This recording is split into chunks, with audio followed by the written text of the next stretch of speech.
ኢዜማ አሁን ሀገሪቱ በምትመራበት የኢፌዴሪ ህገ መንግስት ላይ ያለው አቋም እና ያሉት ጥያቄዎች ምንድናቸው? ህገ መንግስቱ መሻሻል አለበት ብለን እናምናለን። መሻሻል አለበት ብለን ስንል በጣም መሰረታዊ ሆኑ ለመሻሻል እንትን የሚያደርጉ ምክንያቶች አሉ ብለን እናምናለን። ከፕሪያምብሉ ይጀምራል። ህገ መንግስቱ የብሔር ብሔረሰቦች ማን የሚለው ይቀራል። እኛ የኢትዮጵያ ብሔር ብሔረሰቦችና ህዝቦች የጋራ ማንነታችን እሺ እኛ ኢትዮጵያውያን ብሎ ይጀምራል። ምንድነው ብሔር ብሔረሰቦች ማለት ችግሩ? አንደኛ እኔ ለምሳሌ የትም ብሔር ውስጥ የለውም። እኔ ኢትዮጵያዊ ነኝ። እኔ ብሔር ውስጥ ብኖርስ? እሱ ያንተ ጉዳይ ነው። ህገ መንግስታዊ እውቅና እንድትሰጡ ቢፈልግስ? እሱ የቡድን ላይ ታገኘዋለህ። ህገ መንግስት ለቡድን በሚሰጥበት የቡድን መብት ህገ መንግስታዊ እውቅና እንዲኖረው ፈልጋለሁ። ህገ መንግስት እውቅና እንዲኖር ትፈልጋለህ ማለት ግን እኔን አስወጥታ አይደለም። እርሶም እኔን አስወጥተው አይደለም። አንተ ሰው ነህ። እንደ ሰው ትገባለህ።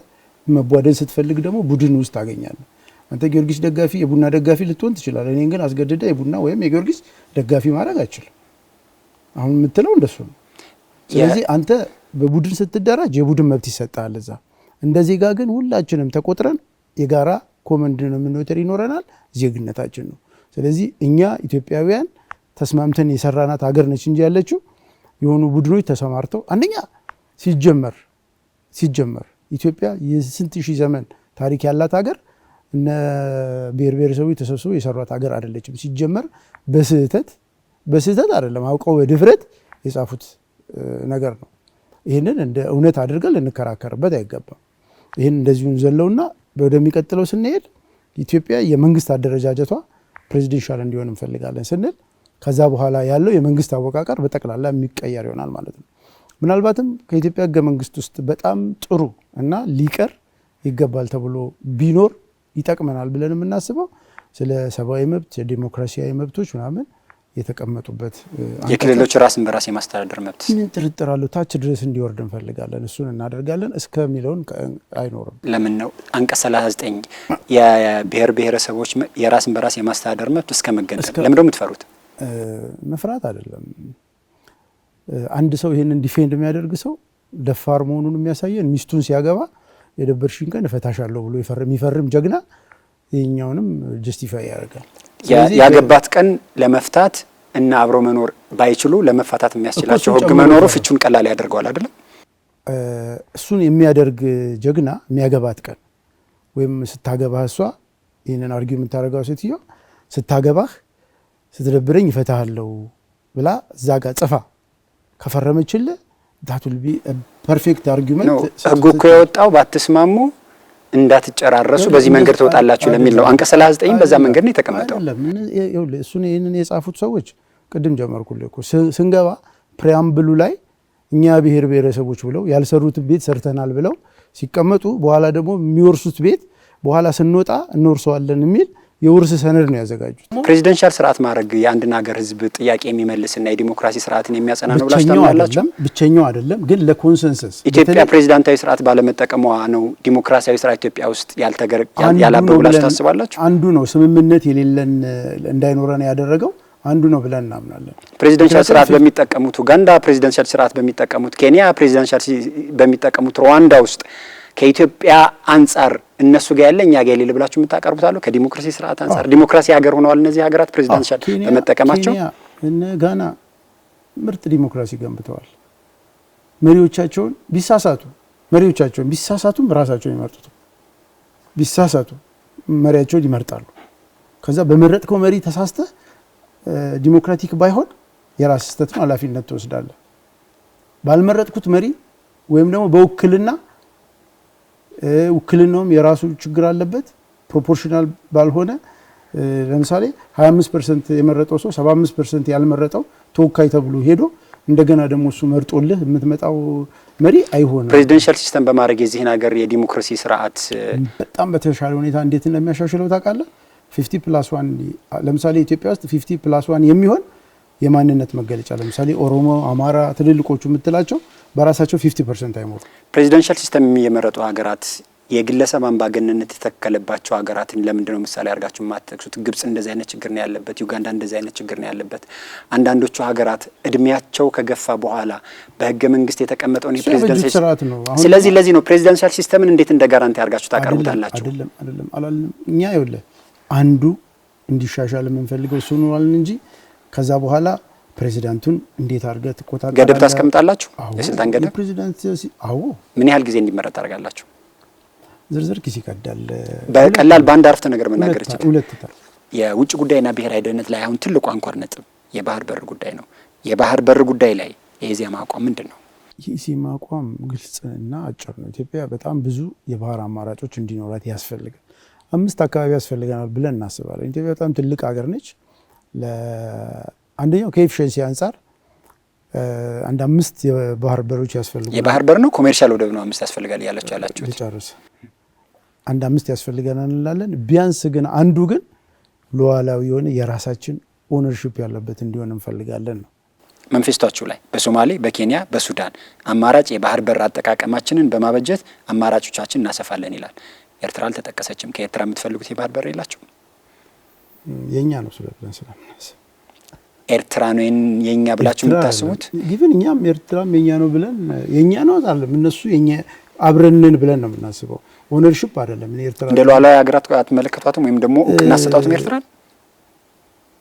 የእነሱን ፍላጎት እናከብራለን፣ ግን የኢትዮጵያን ጥቅም የጎዱትን ነገሮች ግን ማስተካከል አለብን ብለን እናምናለን። ያው የኛ ነው በምትሉት ሀገር ላይ የኛ ነው የምትሉት ጥቅም የእናንተ ስለሆነ ማስጠበቅ ትችላላችሁ እኮ አይደለም። የሙከራ ጊዜ አግኝተዋል ብለን እናምናለን። በዚህ ሙከራ ጊዜ ውስጥ ከኛ በመለየታቸው ጥቅም አግኝተናል ብለው የሚያስቡ ከሆነ እና አሁንም እንደዛው እንቆጥላለን ብለው ቢያስቡ ይህንን ተጋፍተን ከኛ ጋር ካልሆናችሁ ብለን አናስገድድም። በሀሳብ ደረጃ ኤርትራ የኢትዮጵያ የግዛት አካል እንድትሆን የማድረግ ሀሳብ አላችሁ? እንድትኖር የመምከር ሀሳብ አለን። እንመክራችኋለን። ከኛ አብረን ብንሆን እንጠቀማለን ብለን እናስባለን። ስለዚህ ምክር ነው ያላችሁ ለነሱ? አዎ ለነሱ። ከዛ በኋላ ግን ኢትዮጵያ ግን ኢንትረስት ያላት የግዛት ኢሹ አለ። አዎ ከዛ ቀጥሎ የባህር በርን ነው ከኤርትራ ነው የሉዓላዊ የባህር በር ወይም ደግሞ ሶቨሪን አክሰስ ፖርት የምትጠይቁት። አክሰስ ሶቨሪን አክሰስ ፖርት ከማን ነው የምትጠይቁት? ኤርትራ ያሰብ የትኛው ግልጽ ነው። አሰብ የኢትዮጵያ አካል ግዛት ነው ታስባላችሁ? ኤርትራ የግዛቴ አካል ነው እያለች ነው። እንዴት ነው የኢትዮጵያ አካል ግዛት ታደርጉት? ከመነጋገር ያለፈ አማራጭ ይኖራቸዋል? ሁሉም አማራጮች ክፍት ናቸው። ሁሉም አማራጭ ጠረጴዛ ላይ አለ ባላችሁት መሰረት እነዚህን አማራጮች ተጠቅማችሁ ቀጣይ መንግስት ናችሁ ብትመረጡ በምን ያህል ጊዜ ኢትዮጵያን የሉዓላዊ ባህር በር ባለቤት ታደርጋላችሁ? አይ ቲንክ የአንድ ምርጫ ዘመን ውስጥ ይሄን ማድረግ የግድ ይላል ብለን እናምናለን። ለኢትዮጵያ ሕዝብ እየሰጣችሁ ያላችሁት ቃል መንግስት ብንሆን በ5 ዓመት ውስጥ በአንድ የምርጫ ዘመን ውስጥ ኢትዮጵያ ብዙ የአማራጭ እንትኖች ይኖራታል። የብዙ የባህር በር አማራጮች አይደለም ሉዓላዊ የባህር በር ማስመለሱን በ5 ዓመት ውስጥ እናደርገዋለን እያላችሁ ነው። ከዛ በላይ የሚፈጅ አይመስለኝም። ሌላው በአሁኑ ወቅት ያለው በኢትዮጵያና በኤርትራ መካከል ያለው ግንኙነት ነው። አንዳንዶቹ መፋጠጥ ያለበትን ይላሉ፣ አንዳንዶቹ የእጅ አዙር ታጣቂዎችን እስከ ማስታጠቅ የደረሰ እንቅስቃሴዎች ያሉበትን ይላሉ። በመንግስት በኩልም የኢትዮጵያ መንግስት ባወጣው መግለጫ በውጭ ጉዳይ ሚኒስቴር ከ2 ወር በፊት የኤርትራ ጦር ድንበር ተሻግሮ ወደ ኢትዮጵያ እስከ መግባት የደረሰ ጥሰት ፈጽሞ ይላል።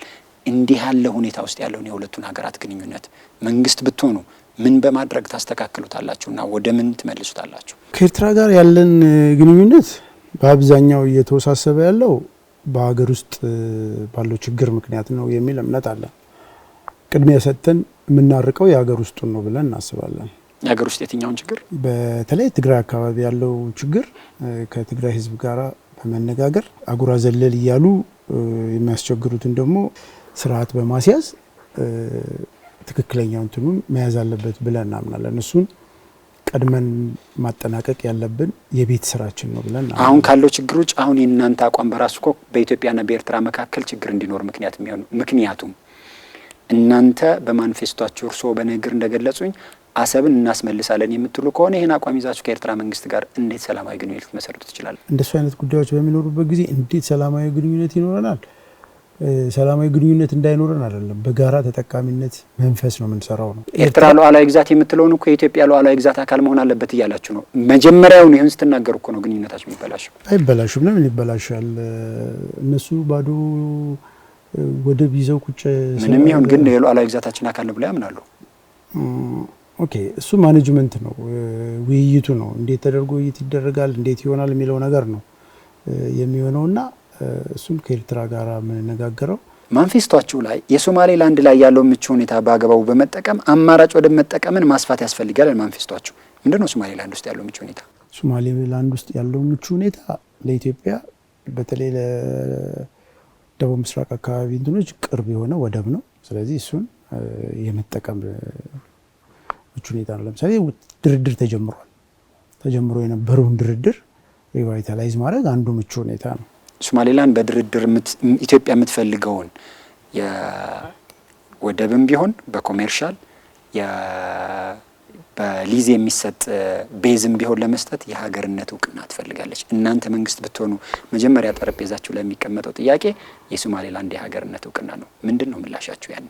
ኢት ዲፔንድስ በምኑ ላይ?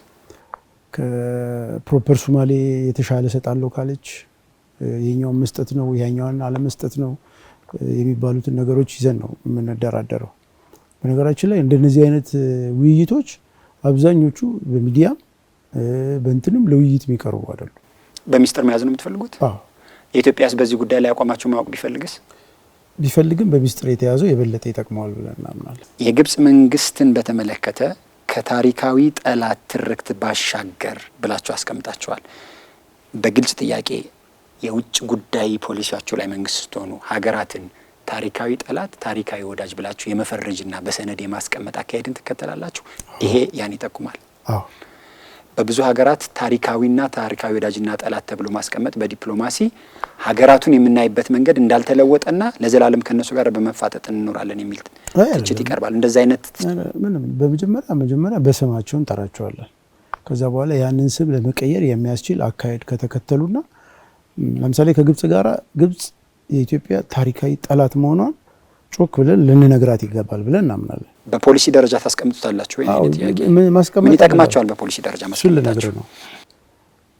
በግልጽ በፖሊሲ ደረጃ ማስቀመጥ ሳይሆን ጮክ ብለን እነግራቸዋለን። ስለዚህ ይህንን ግን ታሪካዊ ጠላትነታችሁን ግን ልትቀይሩት ከፈለጋችሁ ግን ዊ አር ሬዲ እንላቸዋለን። በማንኛውም ሁኔታ በአባይ ጉዳይ ላይ ውይይት ሲደረግ የቀይ ባህር አጀንዳን ከፊት ማድረግ ይገባል ይላል ማንፌስቷችሁ። የብልጽግና ፓርቲ ደግሞ በማንፌስቶ ላይ የኢትዮጵያ ጣፈንታ ከሁለቱ ውሃዎች አባይና ቀይ ባህር ጋር የተሳሰረ ነው ይላል። በዚህ ጉዳይ ላይ በሁለቱ ፓርቲዎች መካከል ያለው ልዩነት ምንድን ነው? ተመሳሳይ አቋም ያለን እኛ ለምሳሌ ብልጽግና የሚባል ፓርቲ ሳይመሰረት ኢትዮጵያ የባህር ወደብ ያስፈልጋታል ብለን እናምናለን። የተፈጥሮ ሀብቷን መጠቀም መብት ብቻ አይደለም እንደ መንግስት ግዴታውም ጭምር ነው ያለበት ብለን እናምናለን። ስለዚህ እነዚህን ጉዳዮች ድርድር አደርግባታለሁ ብለህ ስትቀመጥ ግድ የለም በአባይ ጉዳይ ላይ እንወያይ፣ በቀይ ባህር ጉዳይ ላይ ግን አያገባችሁም ሲሉ በቃ ተውት አባይንም ብለሃቸው በዛ በኩል ዞሮ እንዲመጡ ታደርጋቸዋለህ ማለት ነው። ስለዚህ ሁለቱንም ጠረጴዛ ላይ አድርገህ ትነጋገራለህ። በማንፌስቷችሁ ላይ ኑሮን በከተማ አይቀመሴ ከሚያደርጉት ጉዳዮች አንዱና ዋነኛው መኖሪያ ቤት ነው ብላችኋል። መፍትሄያችሁ ምንድን ነው? የተለያዩ አማራጮችን እናዘጋጃለን። አንድ ግን በዋነኝነት የቅድሚያ ሰጥተን የምናደርገው በሀገሪቱ ውስጥ ያሉት ባንኮች በሙሉ በግዴታ ሞርጌጅ ባንክ ሼር ሆልደር ሆኖ የሞርጌጅ ባንክ እንዲቋቋም እናደርጋለን።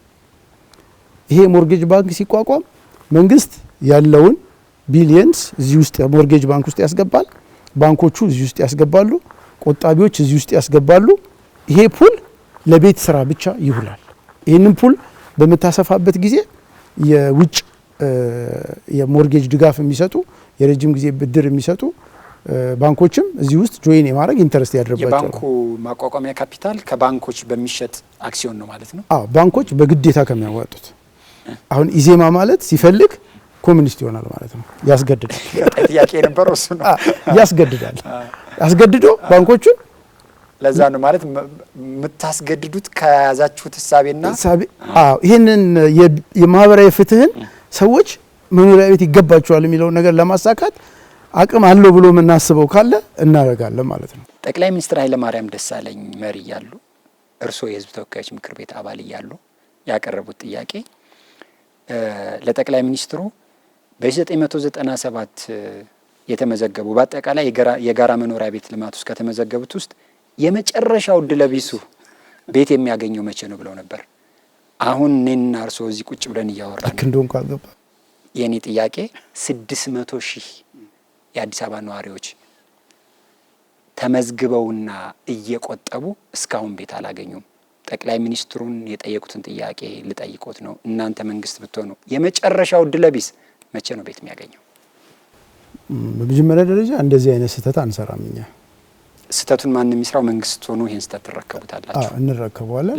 ከነዛ ሰዎች የመጨረሻው ዕድለቢስ መቼ ነው ቤት የምትሰጡት? ይህንን ስህተት ለማረም በመጀመሪያ ደረጃ ይሄ ዕድለቢስ የማይሆን መንግስት አምኖ ገንዘብ ቆጥቦ ያለውን በርትቶ ተጨማሪ ገንዘብ እንዲቆጥብ እናበረታተዋለን። እንዴት ታበረታቱታላችሁ? እንኳን ተጨማሪ ሊቆጥብ አሁን የሚኖርበት አቅም አጥቶ ነው ያለው። ትልቁ ችግር ገንዘብ የለውም፣ አቅም የለውም፣ ቤት ብቻ ነው የሚፈልገው አለን አይደል?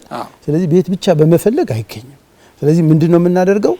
የፋይናንስ ፑል እናዘጋጃለን። እዚህ ፋይናንስ ፑል ውስጥ የሚገባው ቤት የለኝም ምንም ነገር ማድረግ አልችልም ያለ ሰው ቤት አይኖረውም። አንተ በቃ መኪና በጣም ልትፈልግ ትችላለህ፣ ግን መኪና ስለፈለግ አታገኝም።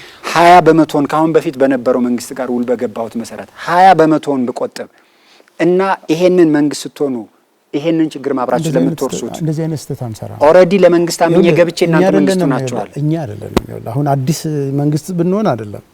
አሁን ያኛው መንግስት በአንድ ወይም በብዙ መልኩ የወረሰው መንግስት ይሄንን ስኪም አቁሟል። ስለዚህ የ600,000 ዜጎች ቤት ፈላጊዎች እየቆጠቡ ያሉ ኢዜማ መንግስት ቢሆን ምንድነው ጣፈንታቸው? ይኸውልህ ለቆጠቡት የተለየ የምንገባላቸው ነገር የለም። ለማንኛውም ዜጋ ቤት የሚያገኝበት አማራጮችን እናቀርባለን። የምናቀርባቸው አማራጮች መንግስትን አምነው ለቆጠቡትስ? ይኸውልህ መንግስትን አምነው የቆጠቡት ቁጠባቸው እንደ እርሾ ያገለግላቸዋል። ከሚመሰረቱ የሞርጌጅ ባንክ ጋር እያስተሳሰረ የቤት ተጠቃሚ እንዲሆኑ እናደርጋለን። እንደየአቅማቸው እንደየቆጠቡት ልክ ማለት ነው። ሌላ ሁለተኛው 2-3 አማራጮች አሉ። ለምሳሌ እኔ ቤት አለኝ፣ ግን ተጨማሪ ቤት መገንባት ፈልጋለሁ። 2 ቤት ውስጥ እኖራለሁ አልኖርም። ሁለተኛውን ቤት ስገነባ፣ ሶስተኛውን ቤት ስገነባ ለኪራይ ለመሸጥ በእንደዚህ አይነት ነገር ውስጥ እገባለሁ ብዬ ስል ቅድም ያልኩ በግብር በፕሮፐርቲ በምናምን እያልኩኝ የመኖሪያ ቤትን ውድ የሚያደርጉትን ነገሮች በማንሳት ቤትን ተመጣጣኝ እንዲሆን አደርጋለሁ። ሌላው ለምሳሌ ግቢ ኖሯቸው ግቢያቸው ውስጥ ተመጣጣኝ በርካሽ ቤት ለማከራየት የሚፈልጉ ሰዎች ቢኖሩ የቤት ኪራይ ስኪም ውስጥ እንዲገቡ በማድረግ በተመጣጣኝ ዋጋ ቤት የሚያከራዩ ከሆነ ከቤት ኪራይ ከሚያገኙት ገቢ የሚሰበሰበውን ታክስ በተቻለ መጠን ዝቅተኛ እናደርገዋለን ወይም ዜሮ እናደርገዋለን።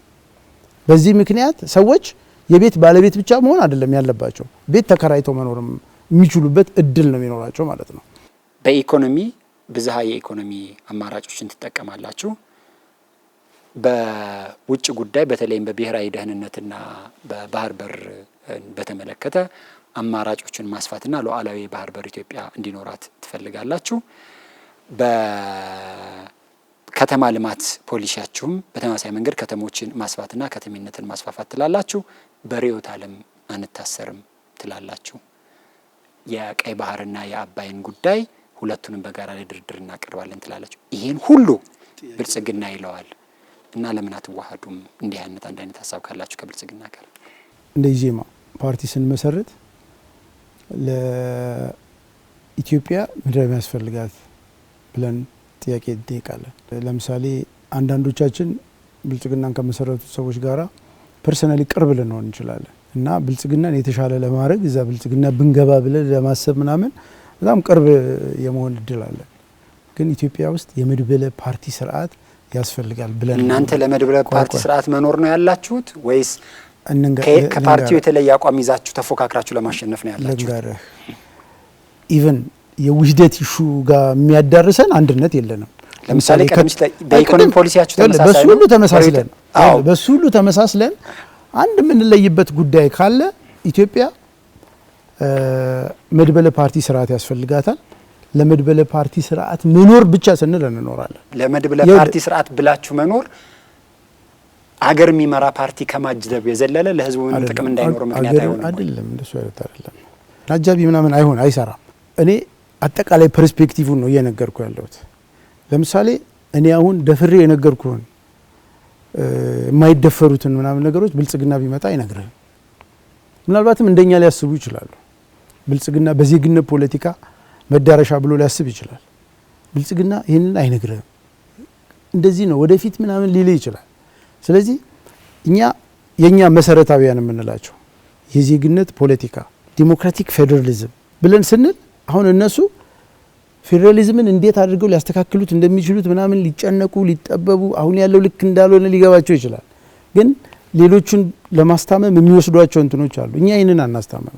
እነዚህን የዜግነት ፖለቲካ ብለን በምንልበት ጊዜ በቃ እነሱ ቀስ ብለን እንደርስበታለን ካሉ እኛ ጋር ነው እነሱ መቀላቀል ያለባቸው። ግን መንግስት ስለሆኑ ለምን ሄዳችሁ አትቀላቀሉም አይደለም። ከፈለጉ እኛ ጋር ሲደርሱ እነሱ ወደኛ ከመጡ ከነሱ ውስጥ ደግሞ ፍራሹ የብሔር ፓርቲ ቢያቋቁም ሌላ ነው የሚሆነው። እኛ ግን በበቂ ሁኔታ ከብልጽግና ጋር የምንለያይበት አለ። የኛ ማኒፌስቶ የነሱን አይተዋላል መጽሐፍ ነው። እኔ መስመር በመስመር ለማየት ተራተረ እሱን አድርጎ ከየት ነው የሚያመጣው? የተለየን በምትሉት ሀሳብ እንኳን ተመሳሳይ ናቸው ነው ሀሳብ። እሰየው እኛ አሁን ለምሳሌ አይደለ እኛ አሁን ቁጭ ብለን የውህደት ፕሮግራም አዘጋጅተን አናቅም። እኛ ለምሳሌ እዚች ላይ የጠቀስናትን ነገር ለኢትዮጵያ ሕዝብ ይሄ ይጠቅማል ብለን ተናገርን አይደል? ይህን ተናግረናል። ዚስ ጋይስ አር ሲሪየስ ብሎ ከመረጠን እንተገብራለን። አይ አይደለም እነዚህ ሰዎች እኮ ያነሱት ነጥብ እኮ ይጠቅማል ብሎ ምርጫ ከመካሄዱ በፊት ቀድሞ ተግባራዊ ካደረገው የኛ ግብ ምንድን ነው? ማህበራዊ ፍትህ ማስፈን ነው። ስለዚህ እሱን የሚያሰፍንልን ከሆነ ከቀደምን እኮ ምናምን ብለን አንቃጠልም። እኛ ባንመረጥ የባህር በርን ብልጽግና ቢያሳካው እልል ነው የምንለው። ምንም ችግር የለብንም። ሌሎችንም ጉዳዮች ምንም እዚህ ውስጥ ያነሳናቸውን ምንም ጉዳዮች ጨምሮ አሻሽሎ ብልጽግና ቢተገብረው ወይም ትብብር ቢተገብረው we don't care። የመጨረሻ ጥያቄ ኢዜማን ለመንግስትነት ለመምረጥ ኢዜማ የመንግስት አካል ሆኖ የትምህርት ሚኒስቴርን ሚኒስትር ሆነው የኢዜማው የቀድሞ መሪ በመምራታቸው ብቻ ሳይሆን የኛ ያሉት ፖሊሲ በመተግበሩ ምክንያትና የትምህርት ስርዓቱን ስብራት ለማሻሻል በተደረገው ጥረት ተማሪዎችን የጎዳ በመሆኑ ምክንያት በአንድ የፖሊሲ ዘርፍ ተመዝኖ የወደቀ ነው ብለው ከትምህርት ጋር ተያይዞ ለሚነሱ ጥያቄዎች ምንድነው ምላሽዎት? በመጀመሪያ ደረጃ ተማሪዎችን የጎዳ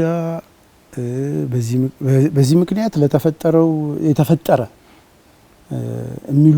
የሚሉ ባሉበት አይደለም። የተፈጠረ ስብራትና ጉዳት ካለ ኃላፊነቱን እንወስዳለን። የለም እያላችሁ ነው? የለም። ከመቶ ተማሪ 97 ተማሪ ፈተናውን ካለማለፍ በላይ ምን አይነት ጉዳት ነው የምትፈልጉት? እሱማ ያለፈው ስርዓት ውጤት ተገልጦ ሲታይ ነው።